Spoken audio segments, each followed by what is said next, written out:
यहाँ पे 3 समांतर रेखा है, ए बी सी डी और ई एफ तीनों समांतर रेखा है, और ई एफ एक त्रिअक्षेदी रेखा है जो तीनों को प्रतिच्छेद करती है। तो हम जानते हैं कि ए बी अगर सी डी के समांतर है और सी डी ई एफ के समांतर है तो तीनों रेखा एक दूसरे के समांतर होंगे। तो इसीलिए ए बी ई एफ के समांतर भी है, फिर उसी तरह से ई एफ ए बी के समांतर भी है, और इसी तरह से फिर सी डी भी ए बी के समांतर है और सी डी भी ई एफ के समांतर है।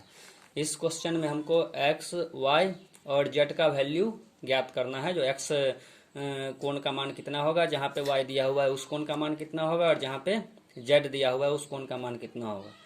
तो इस क्वेश्चन में दिया है y और z का अनुपात 3:7 है।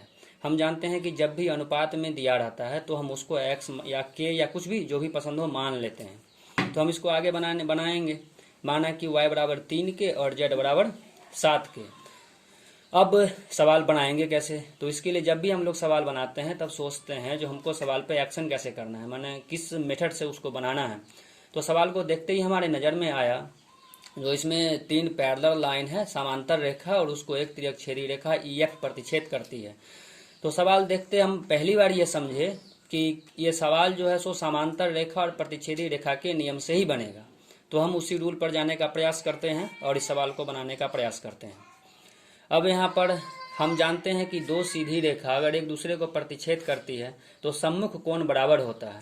तो यहाँ पर सी डी और ई एफ एक दूसरे को प्रतिच्छेद कर रहा है, जहाँ पर कि सी ओ ई बराबर वाई है, तो इसीलिए एफ ओ डी बराबर भी वाई हो जाएगा, क्योंकि दोनों प्रतिच्छेदी रेखा और ये दोनों कोण सम्मुख कोण है। तो क्वेश्चन में दिया हुआ है सी ओ ई बराबर वाई, इसीलिए डी ओ एफ बराबर भी वाई। ये सम्मुख कोण है इसलिए दोनों बराबर हो गया। अब उसके बाद हम यहाँ तक निकाल लिए जो ये वाला कोण y है तो ये वाला कोण भी y हो जाएगा। अब फिर हम समांतर रेखा के नियम से जाएंगे और y और z के बारे में पता करने का प्रयास करेंगे। तो यहाँ पर हम देखते हैं कि सी डी और ई एफ दो समांतर रेखा है, और फिर से ई एफ एक त्रिअक्षेदी रेखा उसको काट रही है। तो इसका मतलब त्रियक रेखा के एक ही तरफ के अंतः कोण का योग 180 डिग्री होता है। तो यहाँ पे y प्लस जेड बराबर 180 डिग्री हो जाएगा। तो y का वैल्यू हम पहले मान चुके हैं 3 के और z का वैल्यू 7 के, तो लिख लिए y का वैल्यू 3 के और z का वैल्यू 7 के बराबर 180। तो 7 और 3 जोड़ दिए तो 10 के हो गया, 10 के बराबर 180, k बराबर 180/10, तो इसीलिए k बराबर 18 डिग्री। अब k का वैल्यू निकल गया तो हम जानते हैं अनुपात में k के जगह पर मान देके हमको y और z का वैल्यू निकल जाएगा। तो y बराबर 3 के, यहाँ पर 3 और k के बीच में कोई साइन नहीं है, तो यहाँ पर मल्टीप्लिकेशन का साइन है, गुणा का चिन्ह है।